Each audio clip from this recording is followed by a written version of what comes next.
स्वागत है आपका एससीएस क्लासेस में। कैसे हैं आप सब लोग? आशा करता हूं आप अच्छे होंगे और स्वस्थ होंगे और अच्छे से तैयारी कर रहे होंगे। इसी तैयारी को और आगे बढ़ाते हैं और शुरुआत करते हैं जीके जीएस जो उत्तर प्रदेश पुलिस कांस्टेबल भर्ती परीक्षा 2024 री एग्ज़ाम के लिए बहुत महत्वपूर्ण श्रृंखला है। चलिए शुरुआत करते हैं प्रश्न से। पहले प्रश्न पे चलते हैं। देखिए पहला प्रश्न क्या कह रहा है। पहला प्रश्न कह रहा है हवा में निम्नलिखित में से कौन सी गैस की प्रधानता विद्यमान है या कौन सी गैस सबसे अधिक पाई जाती है। तो कौन सी गैस सबसे अधिक विद्यमान है प्रधान रूप से? तो इसका ठीक आंसर क्या हो जाएगा? Option number C, nitrogen. ये लगभग कितने परसेंट होती है? तो ये लगभग 78% पाई जाती है हमारे वायुमंडल में या कहें हवा में। ठीक है, यहाँ पर CO2 दी है। CO2 कितने मात्रा होती है? तो ये लगभग इसका होता है 0.03% CO2 होती है, जबकि ऑक्सीजन लगभग 21% पाई जाती है हवा में। चलिए अगले प्रश्न पे चलते हैं। प्रश्न नंबर 2। प्रश्न नंबर 2 देखिए क्या कुछ कह रहा है। प्रश्न नंबर 2 में पूछा है ऋग्वेद में निम्नलिखित में से किस देवता की सर्वाधिक महत्ता का वर्णन किया गया है। तो किस देवता को सर्वाधिक माना गया है ऋग्वेद में या किसकी महत्ता का वर्णन किया गया है? इसका ठीक आंसर क्या हो जाएगा? दूसरे का ऑप्शन नंबर बी ठीक हो जाएगा, इंद्र। इंद्र की महत्ता का वर्णन सबसे अधिक ऋग्वेद में किया गया है। ठीक है, चलिए अगले प्रश्न पे चलते हैं। प्रश्न नंबर, हाँ, ऋग्वेद के बारे में आप लोग कुछ और जान लीजिए। ऋग्वेद जो है वो सबसे पुराना वेद है। सबसे पुराना वेद पूछा जाए तो कौन सा है? ऋग्वेद है। सबसे पुराना वेद ऋग्वेद को माना जाता है। कुल कितने वेद होते हैं? तो कुल 4 वेद होते हैं। चलिए अगले प्रश्न पे चलते हैं। प्रश्न नंबर 3 देखिए राष्ट्रीय पुलिस अकादमी कहाँ स्थित है? तो तीसरे का ठीक आंसर क्या हो जाएगा? तीसरे का ठीक आंसर हो जाएगा हैदराबाद। इसका ठीक आंसर क्या आ जाएगा? हैदराबाद में राष्ट्रीय पुलिस अकादमी स्थित है। नई दिल्ली, नई दिल्ली जानते हैं भारत की राजधानी नई दिल्ली है। देहरादून किसकी राजधानी है? तो देहरादून जो है उत्तराखंड की राजधानी है।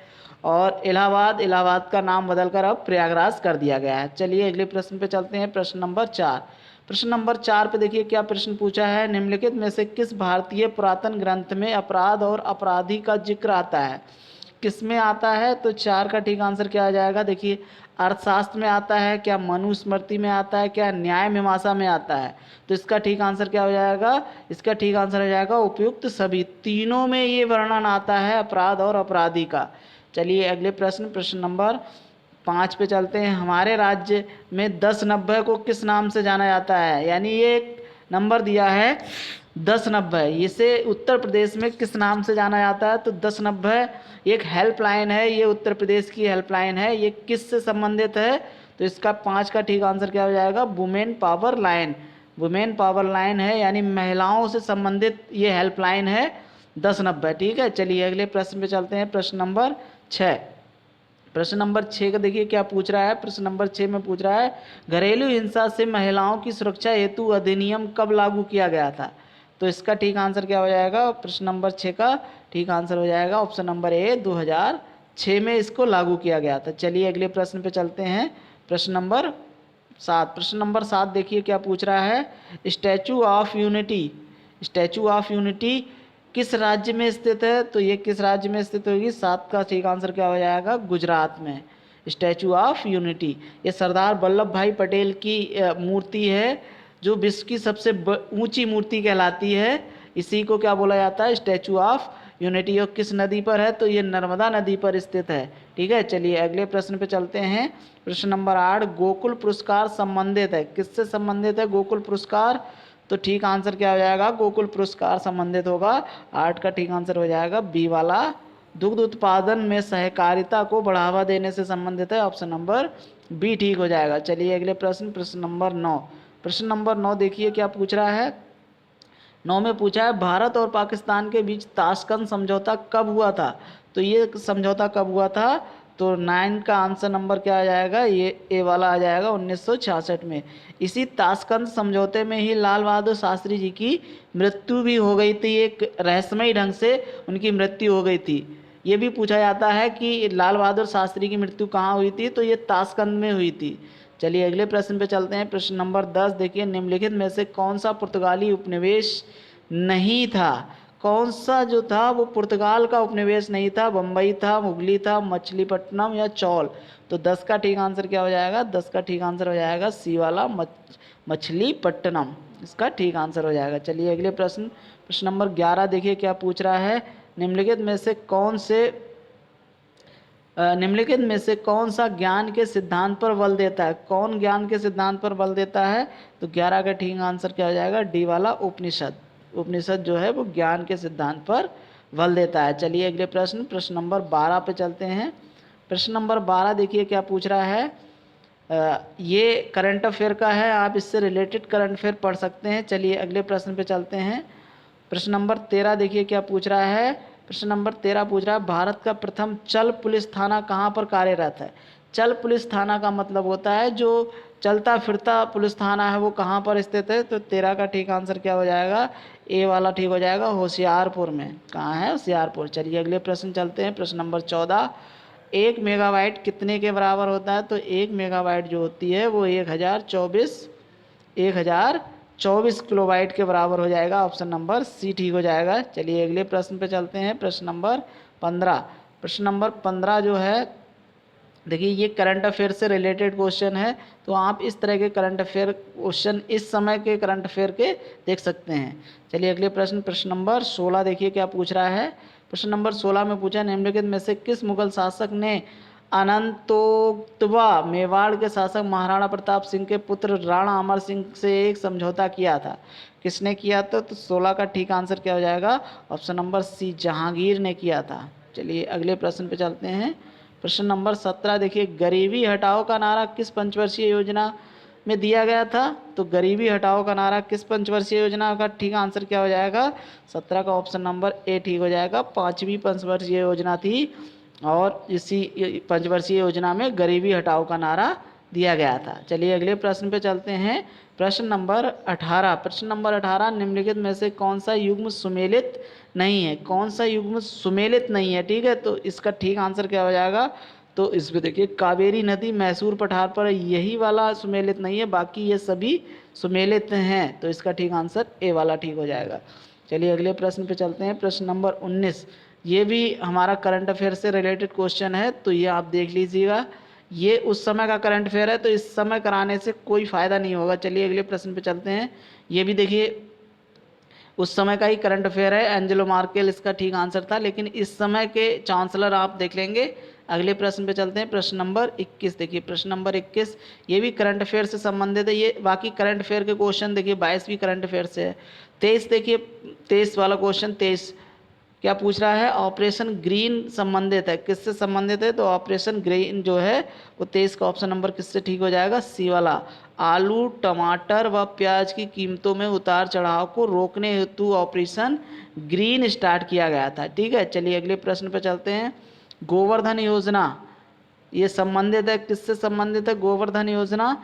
तो गोवर्धन योजना संबंधित है 24 का ऑप्शन नंबर डी वाला ठीक हो जाएगा। ठोस एवं गोबर एवं ठोस का अपशिष्ट, ये वाला ठीक आंसर हो जाएगा। चलिए अगले प्रश्न पे चलते हैं। प्रश्न नंबर हमारा ठीक हो गया इसका डी। चलिए प्रश्न नंबर 25 पे चलते हैं। 2011 की जनगणना के अनुसार भारत में वयोवृद्ध महिला नागरिकों की संख्या कितनी है, ये पूछा गया है। तो इसका ठीक आंसर क्या हो जाएगा? 25 का ठीक आंसर हो जाएगा ऑप्शन नंबर सी वाला। 53 मिलियन जो है संख्या वयोवृद्ध महिला नागरिकों की है। चलिए अगले प्रश्न पर चलते हैं। प्रश्न नंबर 26 देखिए, भारत विश्व का विशालतम लोकतांत्रिक प्रजातंत्र है, इसकी प्रथम लोकसभा कब आयोजित की गई थी? तो ये प्रश्न आपका 26 का आंसर नंबर कौन सा ठीक हो जाएगा? तो इसका ठीक हो जाएगा सी वाला, 13 मई 1952 में। ठीक है, 13 मई 1952 को प्रथम लोकसभा आयोजित की गई, क्योंकि आपके जो प्रथम चुनाव हुए थे स्वतंत्र भारत में वो 1951-52 में हुए थे, यानी 1951 दिसंबर 1951 से शुरू हुए थे और 52 तक चले थे। और इसमें तो पहली जो लोकसभा आयोजित हुई थी वो 13 मई 1952 को हुई थी। चलिए अगले प्रश्न पे चलते हैं। प्रश्न नंबर 27 देखिए, 27 क्या पूछ रहा है? पोटला पैलेस जो कि एक 7 मंजिला भवन है, किससे संबंधित है? तो ये पोटला पैलेस संबंधित है। 27 का ऑप्शन नंबर कौन सा ठीक हो जाएगा? ये दलाई लामा से संबंधित है, ऑप्शन नंबर बी ठीक हो जाएगा। चलिए अगले प्रश्न, प्रश्न नंबर 28 देखिए। प्रश्न नंबर 28 में रंग भेद के कारण महात्मा गांधी को किस वर्ष दक्षिणी अफ्रीका के पीटरमारित्सबर्ग रेलवे स्टेशन में प्रथम श्रेणी के रेल डिब्बे से सामान सहित बाहर फेंक दिया गया था? तो किस वर्ष फेंका गया था बाहर, यानी उनको बाहर निकाल दिया गया था? तो 28 का ऑप्शन नंबर क्या ठीक हो जाएगा? ये 1893 हो जाएगा। ऑप्शन नंबर डी ठीक हो जाएगा। चलिए अगले प्रश्न पे चलते हैं। प्रश्न नंबर 29 में देखिए, निम्नलिखित में से कौन सा जरीब का हिस्सा है? जरीब का हिस्सा कौन सा है? तो हिस्सा जरीब का कैसा आ जाएगा? 29 नंबर का ऑप्शन क्या हो जाएगा? देखिए फीता भी, छल्ला और गट्ठा, ये सब जरीब के हिस्से, तो उपयुक्त सभी डी वाला ऑप्शन ठीक हो जाएगा। चलिए अगले प्रश्न पे चलते हैं 30 पर। प्रश्न नंबर 30 क्या पूछ रहा है? 1 एकड़ ज़मीन किसके बराबर, कितने के बराबर होती है?